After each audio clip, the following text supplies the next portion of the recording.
दोस्तों, आज का हमारा टॉपिक है जीवन को चुनना। हमारे जीवन के आत्म विनाशी ढांचे को बदलना जरूरी हो गया था। हमारे सक्रिय एडिक्शन एक सुलगती हुई मृत्यु की कामना है। हम में से हर कोई मौत के नजदीक पहुंच गया था।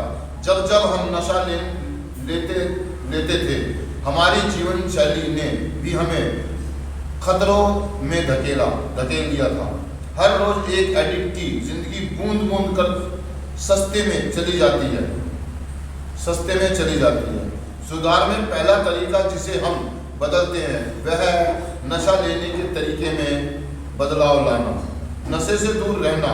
हमारे जीवन यात्रा एक शुभ आरंभ है, लेकिन हमारा आत्म विनाशकारी आचरण आमतौर से नशा लेने की बनस्पत कहीं ज्यादा गहरा होता है। यहां तक कि अपने सुधार में भी हम कई बार अपने आप से इस तरह व्यवहार कर बैठते हैं कि मानो हम किसी काम के नहीं हैं।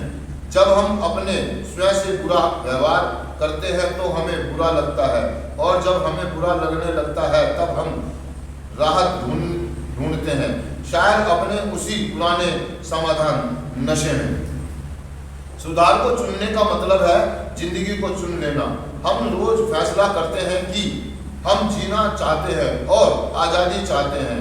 हर बार जब हम अपने विनाशकारी आचरण से अपने को बचाते हैं, तब हम अपने सुधार को चुनते हैं। दोस्तों, वो ये कहना चाह रहा है कि जब हम नशा कर रहे थे, जब सक्रिय एडिक्शन में थे, तो हमारी एडिक्शन ने या कुछ हालातों ने हमारे को ऐसा बना दिया, जबकि हम ऐसे नहीं थे। अर्थात कहने का मतलब ये कि हम धोखेबाज नहीं थे, हम विश्वासघाती नहीं थे, हम बेईमान नहीं थे, लेकिन लोगों ने हमारे साथ कुछ ऐसा व्यवहार किया। जैसे हमने नशा करा तो लोगों ने हमसे नफरत करनी शुरू कर दी, हमें नीचा दिखाना शुरू कर दिया। देखो, हमारे माँ बाप भी पड़ोस के बच्चे से हमारा नाम तोल करने लगे थे, उदाहरण देने लगे थे। उसका बच्चा कितना अच्छा वो पढ़ रहा है, तू नालायक है, तू नालायक है, तू नालायक है, तू नालायक। मतलब जिसको देखो वो हमारे को यही टॉर्चर कर रहा है कि तू नालायक है, तेरा कुछ नहीं हो सकता, तू बेकार है ना। तो ये चीज जो हमारे दिमाग में, नशा तो कर रहे थे, साथ के साथ हमारे दिमाग में ये प्रिपरेशन हो गई, हमारे दिमाग में ये बात बैठेगी कि मैं किसी काम का नहीं, मुझसे नहीं हो पाएगा, तू नहीं पढ़ सकता, तेरे बस की बात नहीं है, तू खेल नहीं सकता, तू जिम भी नहीं कर सकता, तू साथ दिन सोता रहता है। मतलब ऐसे कुछ चीजें करते रहो, साथ के साथ हम नशा करते रहे, तो हमारी जीवन शैली बदल गई। हमारा चीजों से रुझान खत्म हो गया, चीजें करने का मन नहीं करने लगा। हमने जिम जाना बंद कर दिया, हमने पार्क में घूमना बंद कर दिया, हमने फिल्म देखना बंद कर दिया, हमने अच्छे कपड़े, और हम सारा दिन मदहोश होकर नशे में होकर पड़े रहते थे कोने में, या तो किसी पार्क में, किसी होटल में, या घर में। और धीरे धीरे हमारे जीवन का जो ढांचा था वो ऐसा बन गया, इतना विनाशकारी हो गया कि अब हम चाहकर भी नहीं कर पा रहे। हम चाहते थे सुबह जल्दी उठेंगे, सुबह जल्दी उठकर पार्क में जाएंगे, कल से नशा नहीं करूंगा, कल नहा धोकर के ड्यूटी पर जाऊंगा, जॉब पर जाऊंगा, लेकिन फिर भी हमसे नहीं हो पा रहा, क्योंकि हमारी जीवन शैली ऐसी हो गई थी। हमारा ढांचा काफी लंबे समय तक नशा करने के बाद और काफी लंबे समय तक उन्हीं चीजों को जीते हमारा जीने का तरीका ही वही हो गया, हमारी दिनचर्या ही वही होगी, हमारी रूटीन ही वही होगी, हमारी रूटीन ही चेंज हो गई। चीजों को समझने की, करने की, सोचने की, हर चीज में परिवर्तन। हमारा ढांचा ही कुछ ऐसा हो गया था, आत्म विनाशकारी। मतलब हमारे अंदर जो सोचने का, समझने का चीजें थी ना, जो हमारी भावनाएं थी, हमारे थॉट विचार, वो सब जहरीले हो गए।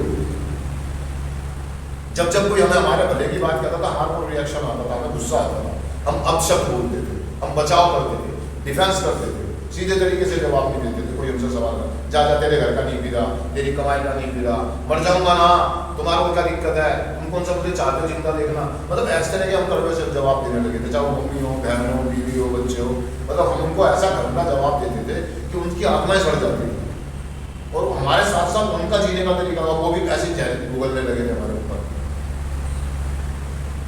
वो भी हर बात पर हमारे ऊपर जहर।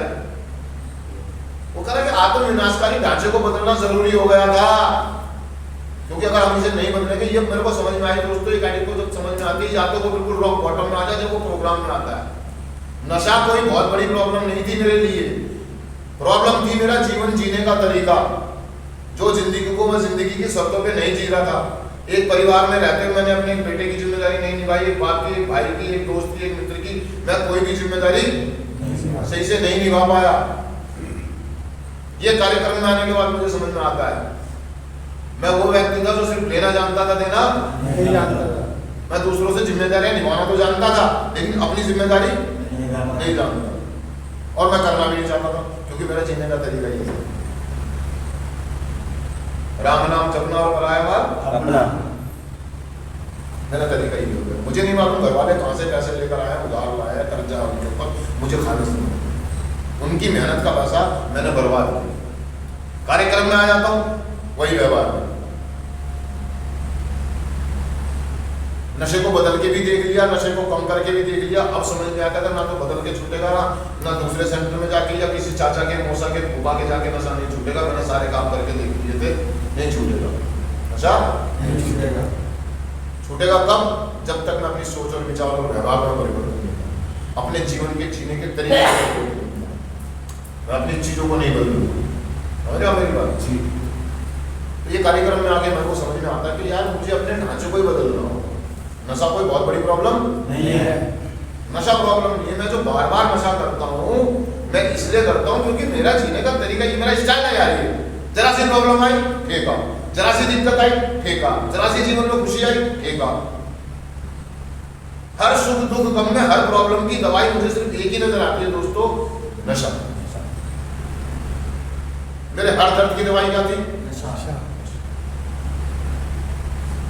खुशी हो, गम हो, दर्द हो, कमर में दर्द है नशा, सर में दर्द है नशा, शादी हो रही है नशा, कोई मर गया।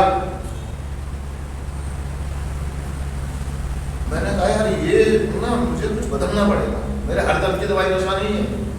मैं नशा करके मदहोश हो जाता हूँ, अपनी जिम्मेदारियों से भाग लेता हूँ, आंखें बंद कर लेता हूँ।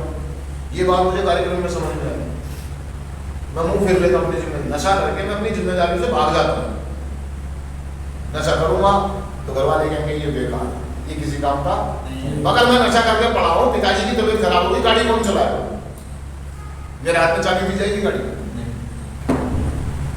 ये तो बेकार, ये किसी काम का। पड़ोस से बुलाओ किसी,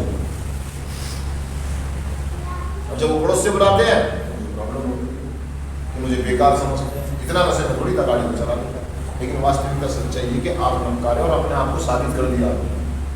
कार्यक्रम में आने के बाद मेरी बात समझ में आती है। जब हम पहला कदम करते तो हमको समझ में आती है कि मेरे जीवन में अस्वस्थता इतनी आई क्यों? नशे की वजह से या मेरे आचरण की वजह से? मेरा आचरण ही कुछ ऐसा हो। मेरे आचरण समझते हैं आप? मेरा जीवन जीने का तरीका, बातें करने का, सोचने का, समझने का तरीका ही गंदा हो गया। अब मुझे वो तरीका चेंज करना है। और मुझे लगा मुझे बदलना चाहिए और मुझे बदलना पड़ेगा, नहीं तो मैं जिंदा मैं मर जाऊंगा, मैं मर जाऊंगा नशे कर करके। तो मुझे लगा तो जो मुझे अपने आचरण को बदलने की जरूरत है, तो मैंने मदद मांगी। तो मुझे बताया गया कि आप स्टेप करें। आप पहले आप स्वीकार करें इस बात को कि आपको इलाज की जरूरत है, आपको मदद की जरूरत है। और मदद ऐसे नहीं मिलती है जिस तरीके से आप लेते हैं। मदद के लिए हाथ फैलाने पड़ते हैं, ऐसे नहीं मिलती है मदद। मदद मैंने अपने हाथ नहीं बोला, अपने हाथ भाई चाहिए। मदद दोनों से नहीं मिलती है, झुक के मिलती है, विनम्रता के साथ। जब मैं झुक जाता हूँ, मैं विनम्र हो जाता हूँ, मैं किसी को अपना सीनियर मान लेता हूँ, अपना गुरु मान लेता हूँ, तब मुझे मदद मिलती है। मैं ये सोचता था, मेरा जीने का तरीका था भाई जिसे देना दे जाओ, नहीं तो अगला टेंशन दे दो। भाई किसी का नहीं सुन देगा, किसी की मैनिपुलेशन नहीं करेगा, किसी की चमचागिरी नहीं करेगा भाई। लेकिन दोस्तों कार्यक्रम में आने के बाद अपने झूठे अहंकार को, अपनी झूठी चीज़ों को, अपने झूठे घमंड को साइड कर दो और मैं झूठ गया।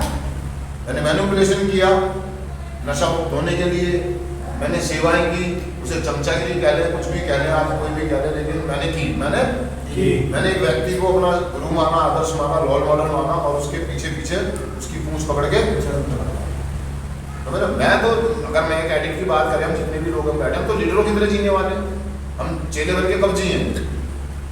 तो बॉस है हमेशा से, क्या है बॉस। हाँ, पिछली सीट पे तो बैठना ही नहीं हमने। लेकिन दोस्तों इस कार्यक्रम ने मुझे पीछे बैठना सिखा दिया। मुझे पीछे बैठना, मेरा आचरण चेंज हो गया। दोस्तों हमने आचरण को समझा कि मैं चीज क्या हूँ, अपना पर्सनैलिटी क्या हूँ, और हमें भी सबको समझना होगा। और ये सिर्फ ये बात आपको कार्यक्रम समझा सकता है, ये 12 कदम आपको समझा सकते हैं जब आप ऑनेस्टी से अपनी आचरण को पहचानते हैं। नहीं तो धीरे धीरे बूंद बूंद करके आप मृत्यु की तरफ जा रहे हैं और आपका जीवन बेमतलब मतलब भलते में खर्च हो रहा है। एक नशेबाज का जीवन मतलब खत्म है, मतलब कोई वैल्यू नहीं उसकी। एक नशेबाज मर जाए कुत्ता मर गया बराबर है। और मेरा जीवन है कुत्ते हमारे यहाँ मेरी बात इस तरीके से जा रहा हमारा जीवन। तो जब तक हम अपने आचरण में बदलाव नहीं लाएंगे, आज मैं भाई की जिम्मेदारी निभाऊंगा, एक दोस्त की जिम्मेदारी निभाऊंगा, एक शिक्षक की जिम्मेदारी निभाऊंगा, एक बेटे की जिम्मेदारी निभाऊंगा, एक पति की जिम्मेदारी निभाऊंगा, और मुझे समझना होगा उसको। और दोस्तों जब हम कार्यक्रम करते हैं, जो कन्फर्टेशन है, ये जो खुला आपको बताया जाता है, ये जो फीलिंग आपको बताती है, इससे आपके आचरण में बदलाव आता है। ये जो आप फर्क थेरेपी करते हैं, ये जो आप झाड़ू पोछा लगाते हैं ना, ये जितने भी कौन सा आपको दिए जाते हैं, मतलब परिणाम आपके जो मिलते हैं, वो इसीलिए दिए जाते हैं ताकि आपके आचरण में बदलाव आए, आपकी सोचने समझने की शक्ति में परिवर्तन आए। और ये कार्यक्रम हमें विनम्र कराता है। क्या करता है? झुकना सिखाता है, मदद मांगना सिखाता है। तो हम तो छीनने वापस से है ना, हम किसी के आगे झुकते नहीं, हम नहीं झुकने वाले। हम अपने माँ बाप के आगे नहीं झुकते, दूसरों के आगे झुकते, लेकिन ये कार्यक्रम हमें झुकना सिखाता है। और जब हम झुकना सीख जाते हैं तो हम जीना सीख जाते हैं, जीवन को चुनते हैं, हम स्वीकार करते हैं, हम विश्वास करते हैं और हम समर्पण। और जब हम समर्पण करते हैं तो हम जीवन को चुनते हैं। हम आपस में चिट बहस नहीं करते, लड़ाई झगड़ा करना बंद कर देते हैं, चिकना चिल्लाना बंद कर देते हैं, टीवी तोड़ना बंद कर देते हैं, अपने शरीर पे ब्लेड मारना बंद कर देते हैं, दीवारों में घुसे मारना बंद कर देते हैं, क्योंकि अपने जीवन को चुनते हैं। शरीर से प्यार हो गया, इस पर जरा सी स्प्रोच लगती है तो मुझे इसका ध्यान रखना पड़ता है। पहले भी रखता था, खुद ही मारता, चकम देता था। आज जरासी लगती है तो मेरे को अफसोस हो जाता है, मैं फटाफट से कहता हूँ यार नहीं यार नहीं। समझ रहे आप मेरी बात? जिस दिन आप अपने आप को आई लव यू बोलना सीख जाएंगे, उस दिन आप जीना सीख जाएंगे। तो चिंतन पढ़ देता हूँ मैं सिर्फ आज के दिन। मैं सुधार को चुनकर ही जिंदगी को चुन पाऊंगा। अब मैं अपना ध्यान रखूंगा। थैंक यू दोस्तों, शुक्रिया।